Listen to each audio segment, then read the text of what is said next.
Lev Davidovich Bronstein, a quien se conocería como León Trotsky, nace en Yanovka en 1879, en una familia judía de Ucrania de pequeños propietarios agrarios y poseedora de una buena educación y cultura. En México ya gobierna el general Porfirio Díaz, elaborando los planes de modernización técnico-económica del país, que será la característica de su extendido y dictatorial mandato de 33 años en el poder. En el país se calculan aproximadamente 13.500.000 habitantes, en su enorme mayoría campesinos e indígenas en situación de miseria, y en contraste con la introducción de nuevas tecnologías, altos hornos y tecnificación fabril y agraria para una reducida clase dominante. En 1898, a los 18 años y en plena tiranía zarista, Trotsky se liga al marxismo y se vincula con los socialdemócratas de la Internacional Socialista, organización de obreros de distintos países para reivindicar sus derechos, convirtiéndose en un profesional de la revolución. Funda la Unión de Obreros del Sur de Rusia, organización clandestina, y el periódico Nuestra Causa, por lo que se le destierra la inhóspita Siberia durante 4 años. En Yucatán se producen sangrientas represiones a indígenas mayas. Díaz se mantiene en el poder y funda los ferrocarriles nacionales. En 1902, Lev Davidovich, adoptando el seudónimo de León Trotsky, huye de Siberia y llega a Londres, donde entra en contacto con el sector socialdemócrata ruso en el exilio, encabezado por Lenin, de propuesta revolucionaria más radical y al cual Trotsky no adhiere por considerarlo dogmático. Para 1904, la situación en la Rusia zarista se torna insoportable, agravándose por el desastre de la guerra ruso-japonesa de Manchuria. 3/4 partes de la población se encuentran en la más profunda miseria y hambruna, habiéndose llegado a la mortandad por inanición y hasta el canibalismo. En 1905, Trotsky regresa clandestinamente a Rusia, que se encuentra en plena efervescencia política. Un consejo de obreros lo elige como su presidente y dirige el primer levantamiento socialista en Petrogrado, el que es violentamente reprimido por el zarismo.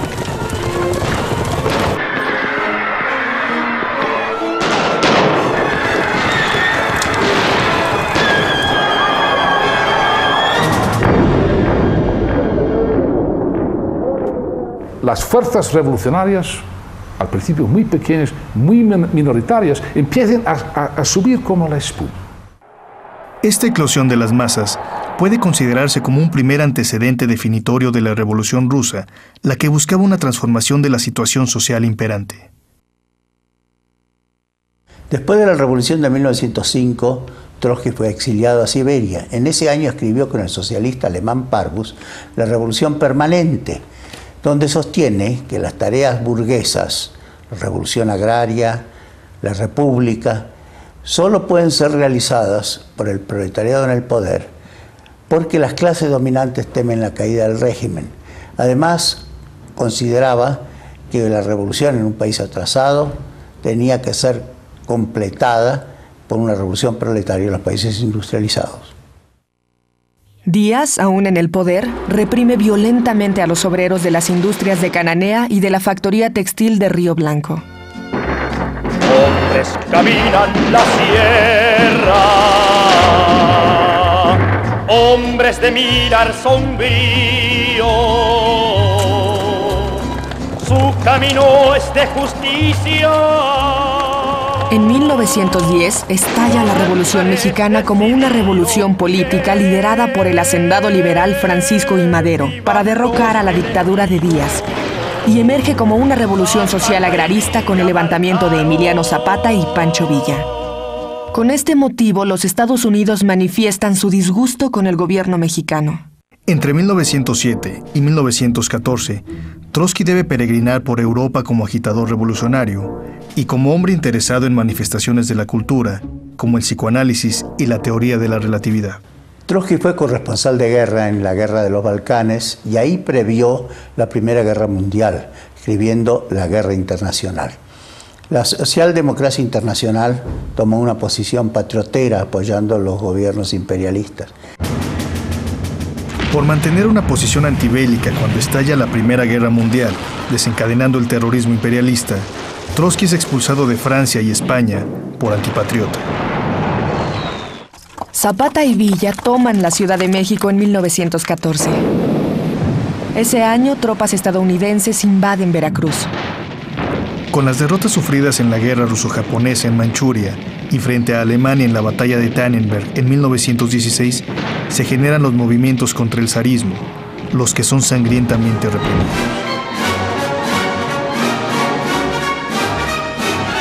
En 1917, estallan los levantamientos de febrero que provocan el derrocamiento del zar y la formación de la República Democrática de Kerensky.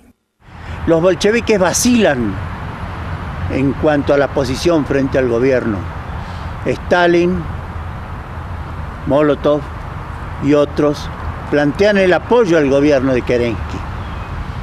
Lenin, a quien la noticia de la revolución toma en su exilio en Suiza, se precipita hacia Rusia con una posición absolutamente opuesta: derribar al gobierno de Kerensky. Trotsky, exiliado en Estados Unidos, toma el primer barco con la misma posición. Trotsky no era bolchevique, tenía una organización propia, pero fusiona al llegar a Rusia su organización con los bolcheviques y forma un eje con Lenin contra el gobierno de Kerensky. Lenin y Trotsky vuelven a encontrarse en Petrogrado, se constituyen como partido y cambian el nombre de socialistas por comunistas, recuperando el término empleado por Marx y Engels en el Manifiesto Comunista. Entre Lenin y Trotsky preparan la revolución, que se llamará Revolución de Octubre, que lleva al gobierno a la alianza entre bolcheviques, mencheviques de izquierda internacionalistas, socialistas de izquierda revolucionarios y otros pequeños grupos. Trotsky llega a la revolución con mucho prestigio porque es un gran revolucionario, un gran orador y un gran escritor. Los levantamientos continúan y Kerensky responde con violentas represiones. En medio de las convulsiones del año 17, en octubre, y en alianza con otros grupos, los bolcheviques logran ganar el gobierno pacíficamente y constituyen el primer soviet supremo de la URSS bajo el liderazgo de Lenin, y junto al que Trotsky se convierte en el principal orador y estratega del partido. Con la toma del poder, establece 4 condiciones. Primera condición: libres elecciones con revocabilidad de todos los cargos. Segunda condición: ningún funcionario en el Estado obrero podría percibir un salario mayor que el salario de un obrero. Esas son reivindicaciones o condiciones antiburocráticas, porque Lenin era plenamente consciente del peligro de la burocratización de un Estado obrero. Tercera condición: ningún ejército permanente, sino el pueblo armado. Y por último, muy importante, todas las tareas de administración del Estado se tienen que cumplir de una forma rotativa de parte de todo el mundo.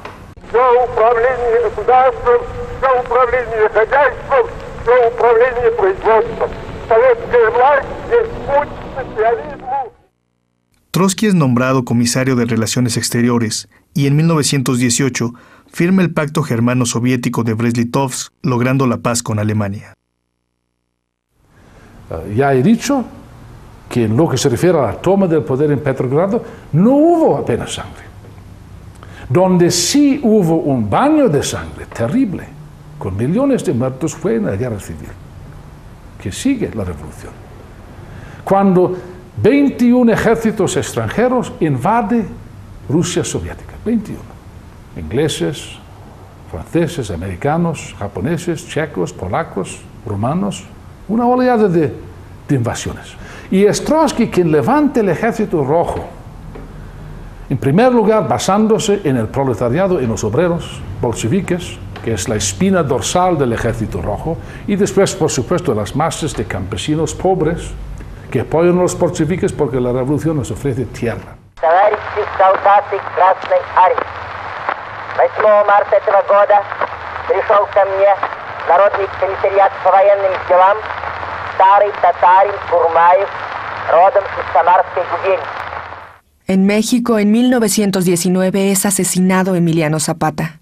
Y en 1920, Pancho Villa, que mantenía sus luchas guerrilleras en el norte, llega a un acuerdo de paz con el gobierno federal. Y los gobiernos establecidos posteriormente se declararon herederos y ejecutores de los objetivos de la revolución y de la Constitución dictada en 1917. Es decir, México se convierte en el primer país del mundo en que inscribe en su Carta Constitucional, inscribe los derechos sociales, que esto en aquella época era una novedad absoluta, no solamente en el plan latinoamericano, sino en el plan internacional. En 1919, en Italia, Mussolini funda los Fascios, que en 1921 se transforman en el Partido Nacional Fascista, y en 1922 realizan la famosa Marcha sobre Roma. En 1919, también, Rosa Luxemburgo y Liebknecht participan en el levantamiento comunista en Alemania y son asesinados.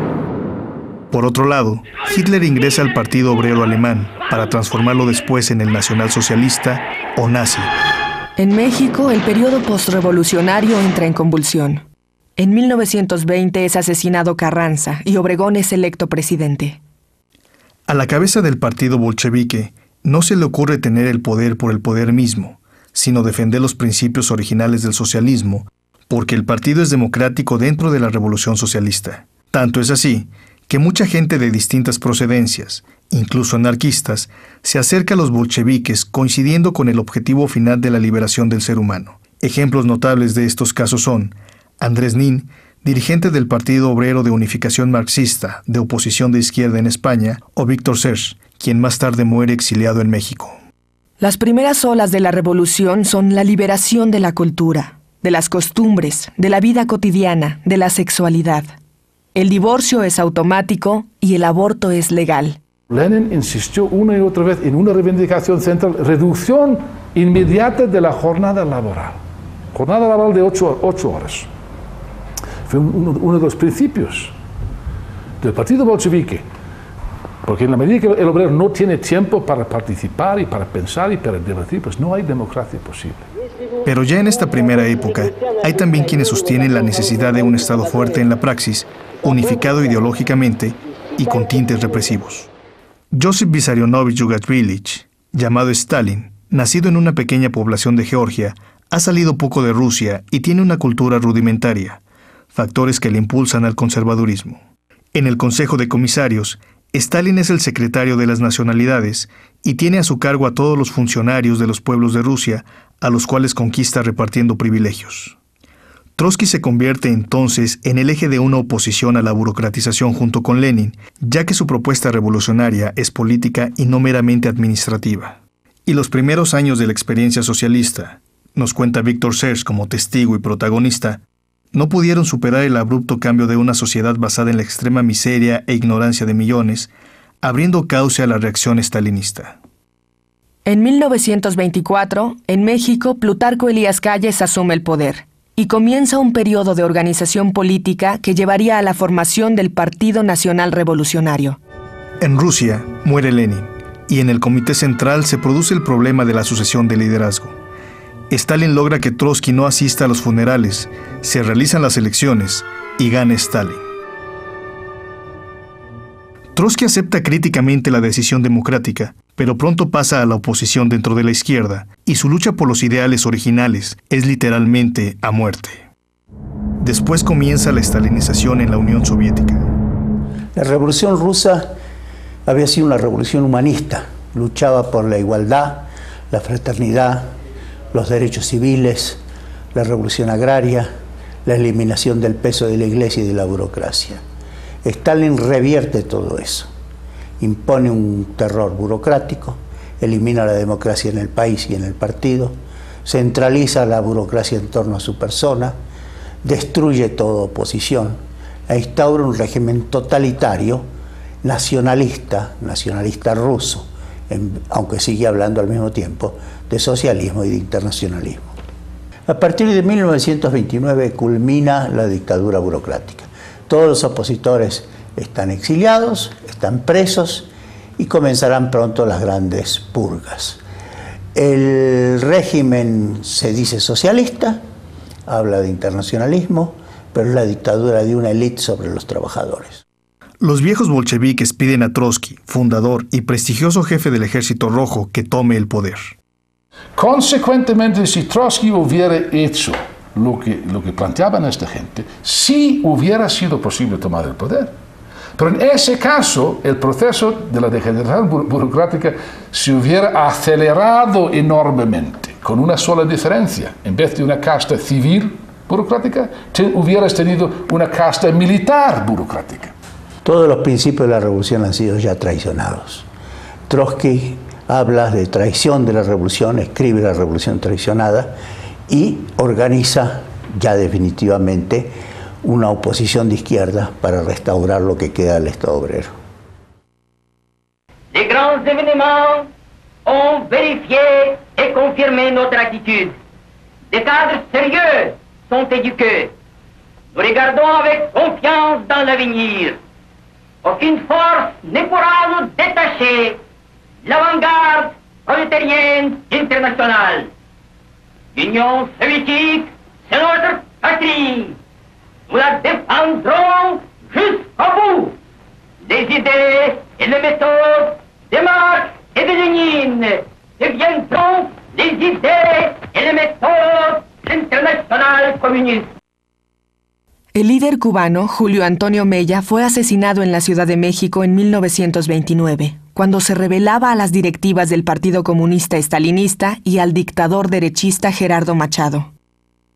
El trotskismo surgió contra la corrupción del primer Estado obrero, contra la corrupción burocrática, donde los burócratas que estaban mejor ya dejaron de pensar en los intereses del pueblo soviético en general y comenzaron a pensar en sus intereses de casta y a priorizaron esos intereses de casta privilegiada a los intereses del proletariado. Muchos de los opositores terminaron en Siberia o sentenciados a muerte en los procesos de Moscú, incluidos los que hicieron la revolución. En 1927, Stalin destierra a Trotsky a Siberia y en 1929 le quita la nacionalidad y lo envía al exilio, acusando a todo opositor de trotskista, o sea, de traidor. El poder de Stalin aparecía totalmente afirmado en la Unión Soviética.